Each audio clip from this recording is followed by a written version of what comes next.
They called it wrong. They called it wrong. They missed the call. They could have called it months earlier. They would have known.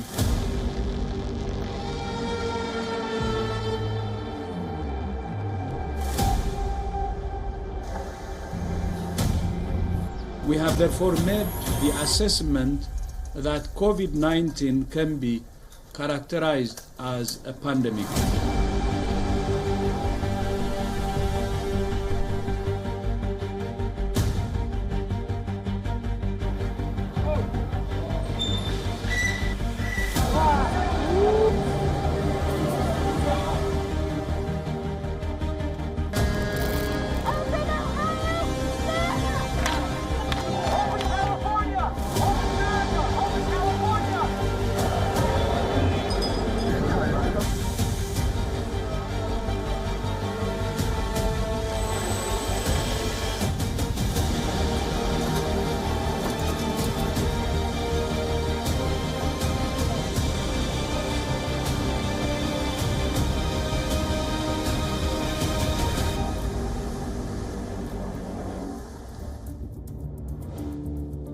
If 2020 and 2021 were only about COVID-19, then 2022 stands out perhaps for the efforts made to come out of it. And as this year draws to a close, we decode how the world has emerged from the pandemic. We assess new dimensions, new paradigms. But a very huge question stands out. Will we ever break completely free? Welcome to the new normal, life after COVID.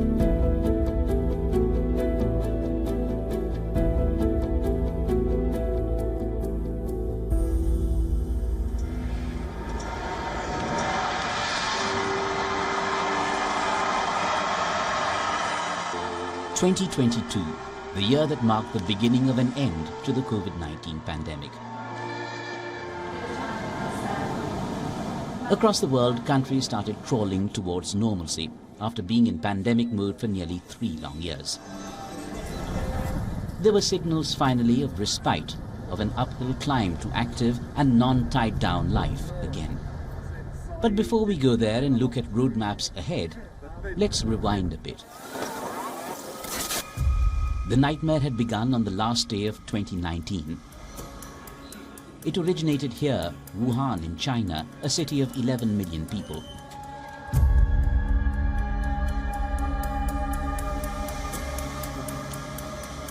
China alerted the World Health Organization to several cases of what it called unusual pneumonia. The virus, said to have come from bats at a wet market, was tagged the coronavirus.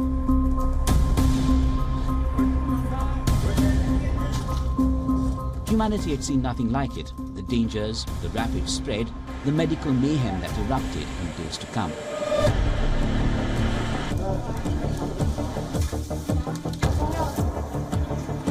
Coronavirus, later labeled COVID-19, would go on to bring the planet to a literal halt like never before.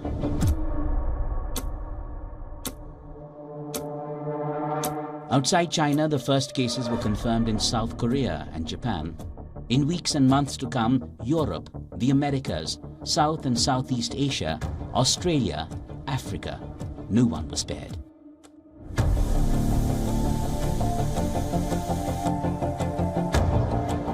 Lockdowns, isolation and quarantine measures, and more took shape.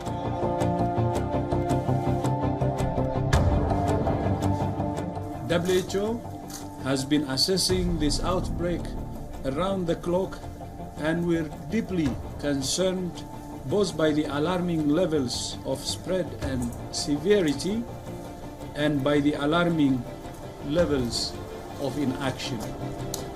We have therefore made the assessment that COVID-19 can be characterized as a pandemic.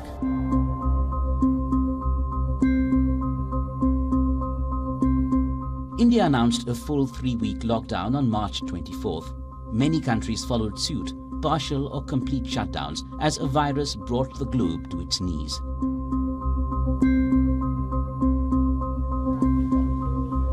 By September, over 25 million worldwide were infected. Deaths crossed 1 million as medical systems struggled.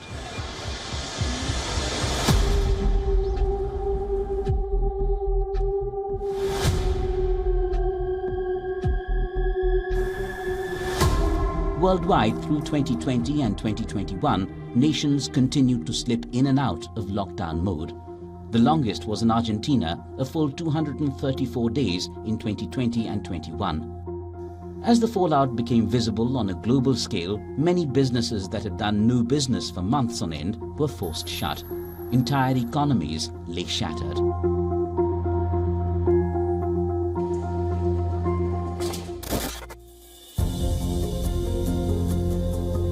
It took months for those dark clouds to ease. Cut to 2022. The world started unlocking itself, slowly amid debate and trepidation. Countries started relaxing lockdown rules and intensity, and the biggest relief of all, the number of new infections dropped significantly. Intense R&D alongside coordinated vaccination drives set in. The WHO said 90% of the world's population now had some sort of immunity from the virus. A year on, at least in most parts of the world, a semblance of normalcy has returned. The face masks are off and work from home checks are easing. We've woken up to new realities and equations.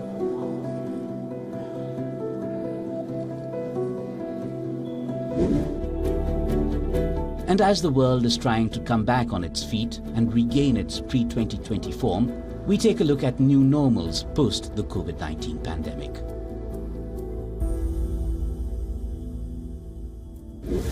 Coming out of that COVID-19 pandemic has been about getting rid of precautions and restrictions.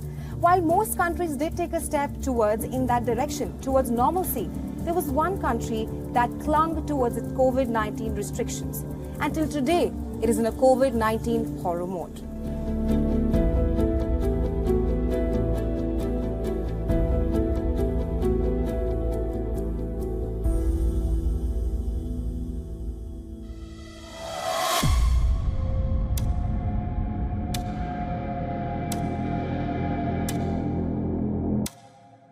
Wuhan, the epicenter of the coronavirus.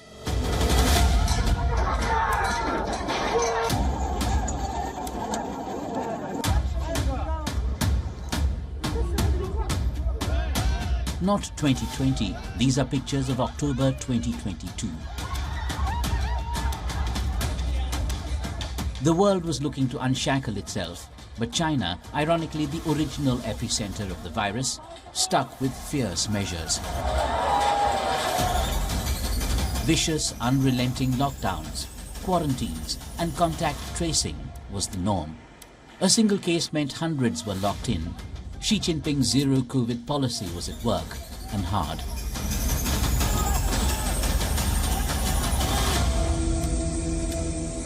And then this happened. A massive blaze in an apartment block in Urumqi in Xinjiang region on the 24th of November. Official figures put the number of dead at 10, though it is believed dozens were killed. As residents were, to put it bluntly, locked in. Locals say doors on the ground floor had been wired and welded so people could not escape. They moved upwards, many jumped from balconies. A dysfunctional system showed too. It took fire personnel close to 3 hours to put out the blaze.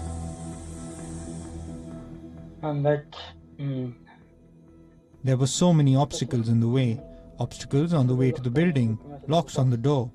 The neighborhood is blocked. And when the workers came, when the police came, they could not get into the building immediately. The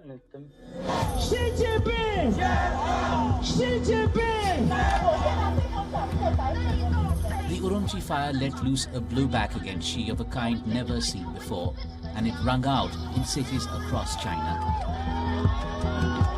For the first time ever, public sloganeering against Xi himself.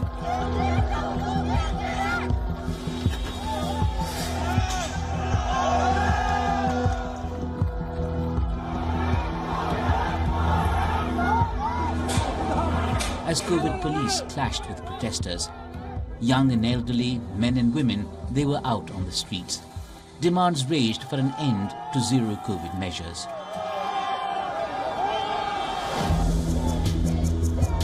Comparisons were made to Tiananmen Square. China was on the boil like never in 3 decades and more. Then it swung the other way. Xi decided to relent to public pressure. Zero COVID was eased, as were lockdowns and quarantines. Testing dropped, and as expected, the case count surged.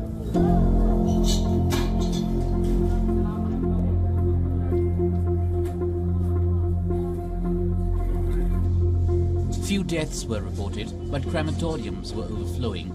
Even from behind the secrecy curtain in place, the horrors and déjà vu of COVID-19 were seen returning to China.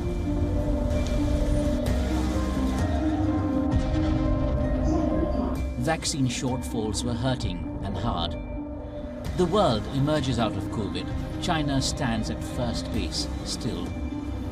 Schools shut, crematoriums overflowing, the health system falling to pieces.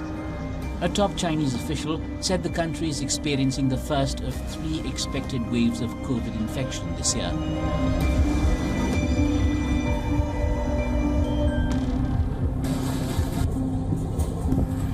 Not the world or rivals saying this, mind you. This is China admitting and fearing the worst. A first wave through mid-December to mid-January. A second surge after the Chinese New Year, taking the virus to the interiors. And a third wave from mid-February when they returned to work.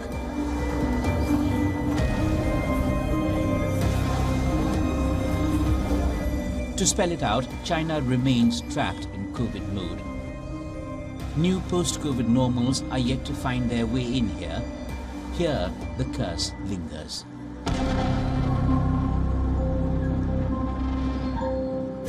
Three years of the COVID-19 pandemic has changed our lives in a very big way. There were new work trends that started emerging, new ways and means of greeting each other. But despite such adaptations, there were few businesses across the world that bled money. But some made it big.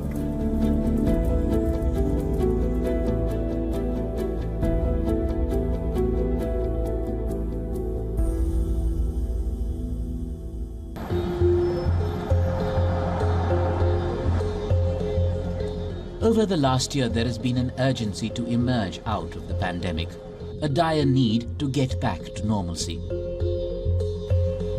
During the last 3 years, COVID-19 has impacted everything, from how we live to how we interact with each other.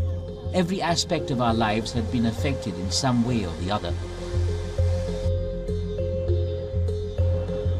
The world started discovering living with the new altered reality.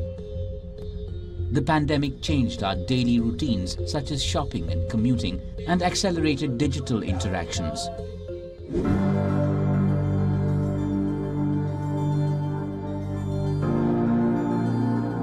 Over the last year, a slew of instances and opportunities which could reshape the future emerged, especially in the sphere of healthcare, where telemedicine gained prominence.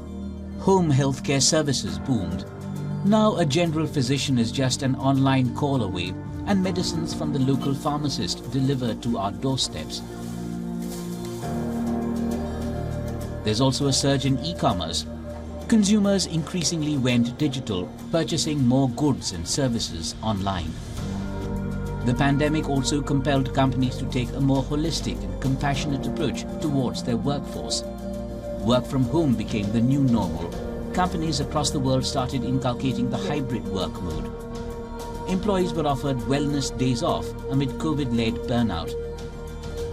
Companies started ensuring that the employees take a much-needed break from non-stop duties. Businesses had 2 options, either adapt or shut down. Businesses which quickly adapted to changing times boomed during the COVID-19 pandemic. Online food delivery increased multifold. Revenue from the online food delivery market is projected to reach 0.77 trillion in 2022. And not just food, almost everything is now a click away. From furniture to utensils, from electronic gadgets to books, everything is available online. The pandemic also triggered a surge in pet adoptions. Pets were seen as companions and helped people fight loneliness. Another sector that has gained during the pandemic and through the last year is the OTT industry. Lines in theatres ran low, people preferred sitting in their homes and heavily relied on OTT platforms. The result? The entertainment industry gained massively during the lockdown. New shows and web series gained popularity. While various businesses boomed, it's also true that major economies across the world were badly hit. The US economy is shrinking. The GDP of the United States is shrinking. All these will push the United States into a recession. There's a 25% chance of global GDP growing by less than 2% in 2023. It defines as a global recession.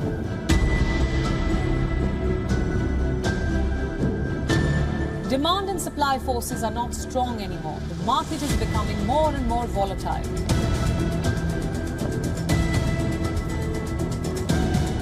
From the United States to the United Kingdom, economies started showing signs of a recession. Layoffs and job losses turned rampant, even among giants like Meta and Microsoft.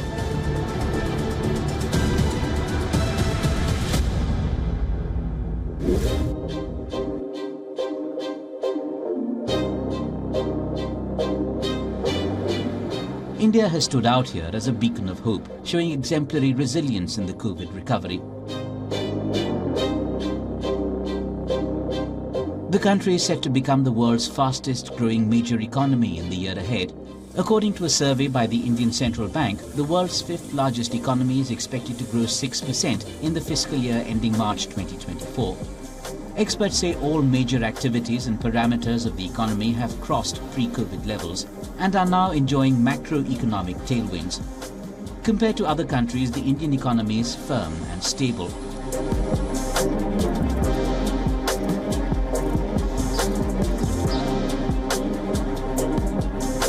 A semblance of normalcy is back.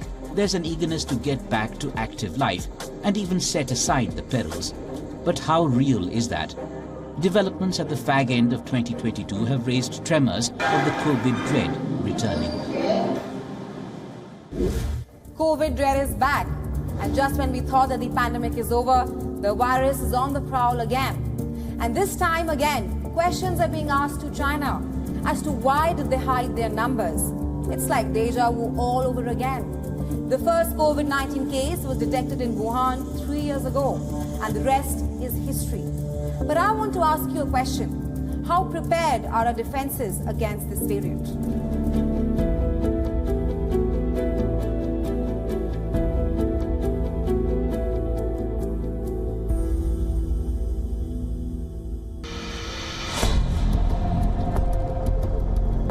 Are we back to 2020? Scientists are issuing a similar warning. What's currently happening in China is a grim reminder of what played out 3 years ago. The pandemic killed 6 million people. It turned the world upside down.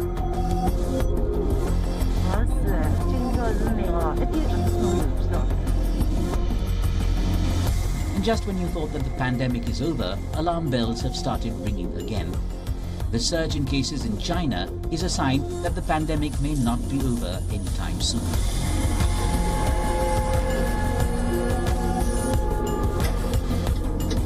Two years later, more than 6 million people have died. Although reported cases and deaths are declining globally, and several countries have lifted restrictions, the pandemic is far from over. Experts are predicting a new wave of the COVID-19 virus called the winter wave that could soon bring back the horrors of 2020. WHO is very concerned over the evolving situation in China, with increasing reports of severe disease. In order to make a comprehensive risk assessment of the situation on the ground, WHO needs more detailed information on disease severity, hospital admissions, and requirements for ICU support.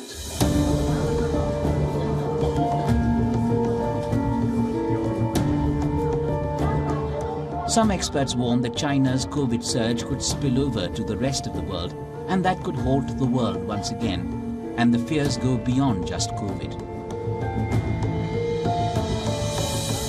In 2023, we expect ongoing high transmission of influenza, COVID, and RSV, as well as many other respiratory viruses.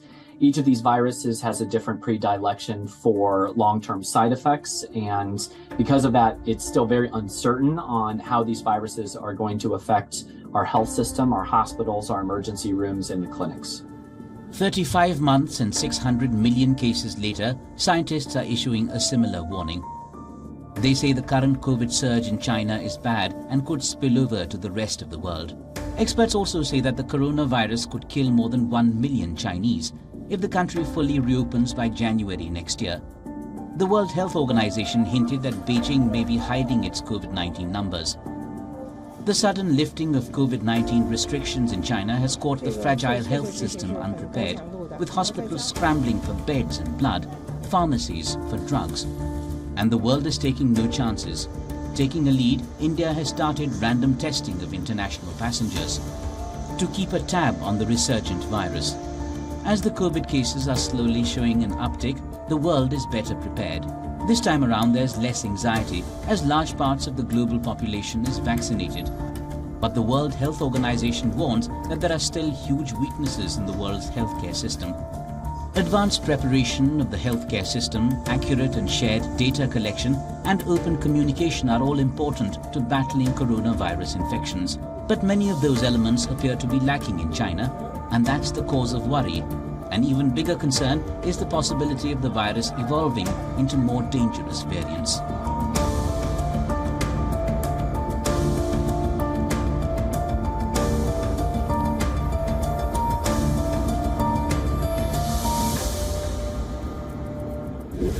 People are being warned not to let their guards down, and it's time again to put on the masks and maintain social distancing to keep the virus at bay. And as we enter a new year, fears of COVID-19 have resurfaced. It's a deja vu perhaps, but we ask, are we really out of the pandemic? And when will we completely break free?